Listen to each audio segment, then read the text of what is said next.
Welcome to Sports Talk with the Cowboy. Welcome, and thanks for riding with the Cowboy. A lot of things going on over there at One Buck Place this week. The OTAs are continuing through next week. A lot of things are being discussed with the offensive coaches, and it's like I say, it's not the physical training camp of all pads. That will happen the third week of July. So after this camp is adjourned, there won't be any more training until third week of July. And when they come back third week of July, it will be the start of actual training camp. So right now, mainly as we spoke last show, they're just running plays and they're wearing no pads and shorts and shirts and a helmet, doing some agility drills, learning the new schemes with the new offensive coordinator, Zach Robinson, and going over defensive schemes with Todd Bowles. He's got a lot of new players this year. I'm sure he's trying to get them an idea of what they want to run so that when they come in July to training camp, they won't have to learn these things. They'll be all out of the way. They can go home and study if they want to over these weeks. But they'll be ready to go out and run these plays and these position players that he's put in different positions in the defense. So this is what's going on over there at One Buccaneer Place. There's been no injuries of any sort with any of the players. So all things are good in that respect. The big news during the training camp this last few days has been whether Baker Mayfield, who will play on his last year of his current contract this coming up season, the 2026 season, after it, he will be a free agent. So are the Bucs going to renegotiate him a new contract prior to the season? Or are they going to wait till after this upcoming season and negotiate with Baker Mayfield? People on both sides of the coin, let's not give Baker a new contract. Let's wait till he finishes next year. He had a bad year last year. Personally, I believe they should give him a contract of about $50 million a year. I'd give him about a $53 million contract, about $212 million a year, $212 million guaranteed 4-year contract. That'd be about $53 million guaranteed for 4 years after this upcoming year. The reason I would do it is because you can't find a great quarterback with the leadership ability of Baker Mayfield in a draft. Certainly not going to have one. You're not going to be in a position to get a top 5 pick. And if you did, how many drafted quarterbacks in the NFL leave the draft and go to play that year? None, okay? So I have to give Baker at least credit for being a top 10 quarterback of the top 32 quarterbacks in the NFL, okay? Let's just say he's number 10. We got quarterbacks here making $55 and $60 million, a lot less than Baker Mayfield. A lot less. And there's a lot of them right now making 50, 52, 53 million, okay? And we're talking about Baker Mayfield after this next year. He's still under his current contract, but then the other 4 years would kick in. So Baker's 31 years old. He's not too old to be playing football when we've had a 44, almost 45-year-old quarterback take us to the Super Bowl and win it. Not saying he's Tom Brady, but I'm saying he's serviceable. And he's a leader. That means a lot because you can throw it and run the play and do all that. But if you don't have the leadership, if the players won't follow you into them games, it does matter. So I'm on the camp to pay Baker now so the chip on his shoulder won't be there. Some people say he's good at chips on his shoulder. Not really. Baker's don't have to prove nothing to us. We've all watched him play. We know his faults. He's a little short, can't throw sometimes. Last year he couldn't throw because he had no offensive line and got beat up. He got beat to a pulp and had to have surgery in the offseason because he got hurt. And he wouldn't come out of the game and wanted to finish the season as a quarterback. I mean, you can't blame the man for that. But before he got hurt, before the defense went away, the man was 6-2. At the bye, he had the best record in the NFL. Matter of fact, he went to Seattle in that 6-2 run and beat the world champions this year, Seattle Seahawks, one of the few teams that beat them in their house in Seattle. Beat the San Francisco 49ers before he was hurt. So you can't say he can't play football. Okay, it's ridiculous.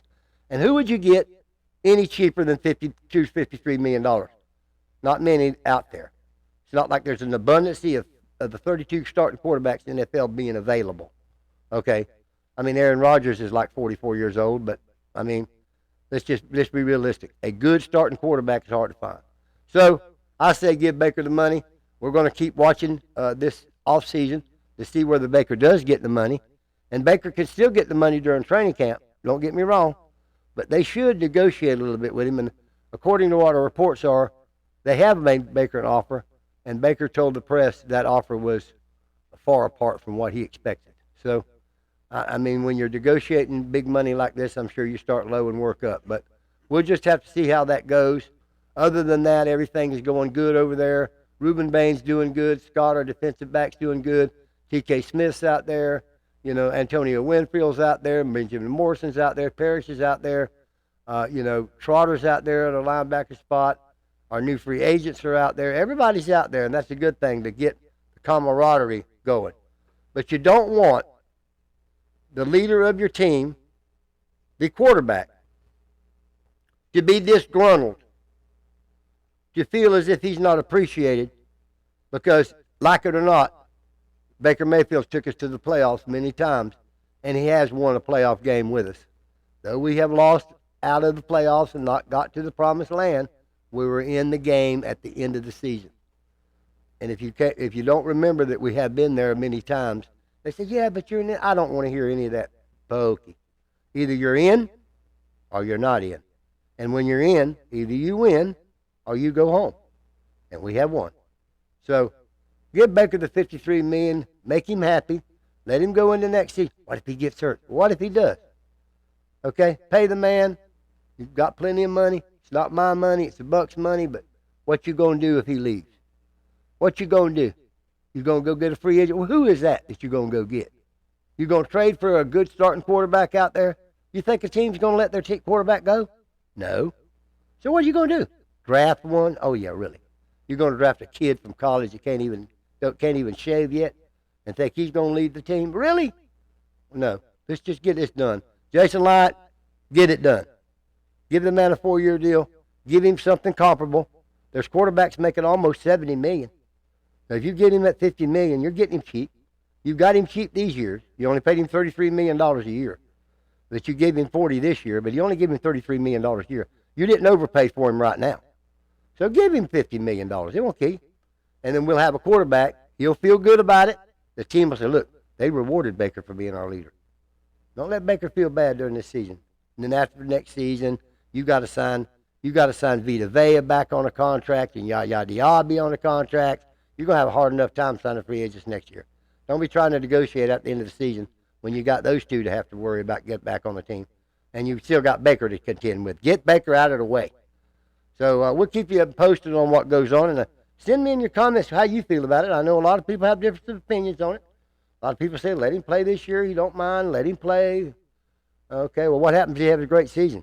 What happens if we win in the playoffs and almost go to the Super Bowl? You might want $60 million. So you could come out ahead if you're the Bucs. You just take it at 53 and go on with it. But we'll keep you posted on that. Not a whole lot to post you on the Tampa Bay Buccaneers, because in football right now there's not much going on. They're at the OTAs. There's been no major NFL news about any player of any major team that's been injured during OTAs. And they're all going to break in the next week or so and take about 4, 5, 6 weeks off and go home, go vacation, whatever they want to do. Because when they come back at the end of July, the game's on. Preseason training camp is on. And by the second week of August, they'll be playing. And they play them at 3 games. And then it'll be time for regular season. So this is very important for them. You know, they are doing things. They're installing their offense and their defense, and there's a lot of things going on. We'll keep you posted with the Tampa Bay Bucs in the next show. We're moving on to the Tampa Bay Rays. They're leading the American League East right now. They have 34 wins. They're doing real well. They had a little bit of slump. They lost a couple series. They lost a series to Detroit. They lost a couple games to Miami in the Citrus Series against the Marlins.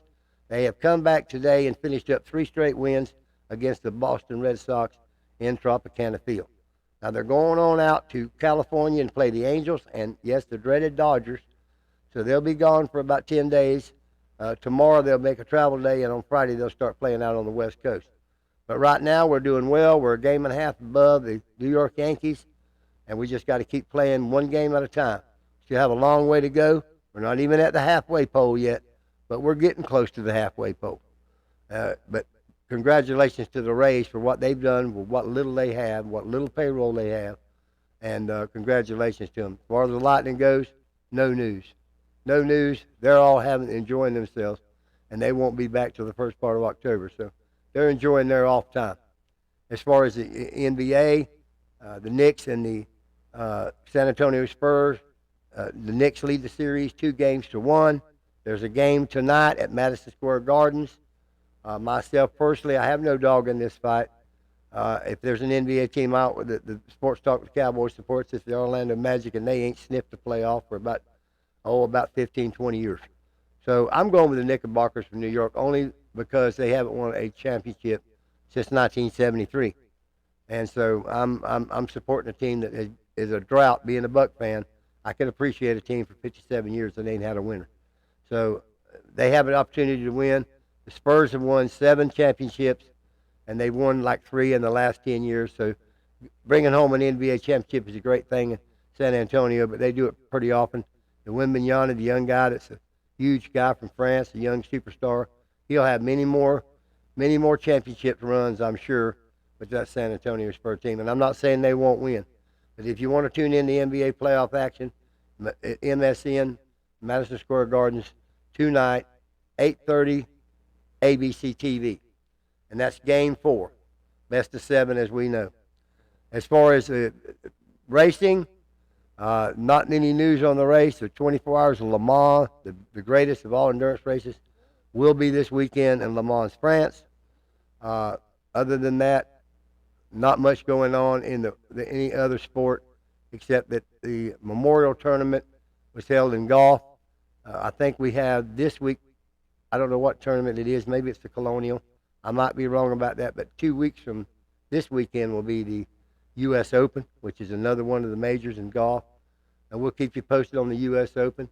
We had a magnificent PGA Championship, had a magnificent Masters, and there's only 4 majors. There's a Masters, and there's a PGA Championship, the U.S. Open, and the British Open. We're fixing to head into major number 3. So we're getting close to the turning point in that. It was a great race in the Belmont, a Saturday horse race. The winner of the Kentucky Derby that didn't run in the Preakness won that race from behind like he did the Kentucky Derby. So it was a great race by him. And that was about it on the sports for this last week. We'll keep you posted on our next show. Be good to each other. Give a hand up. You don't have to give a hand out. We need more love in this world than we do hate. Pray for our country. Pray for our president. God bless you. Cowboy out.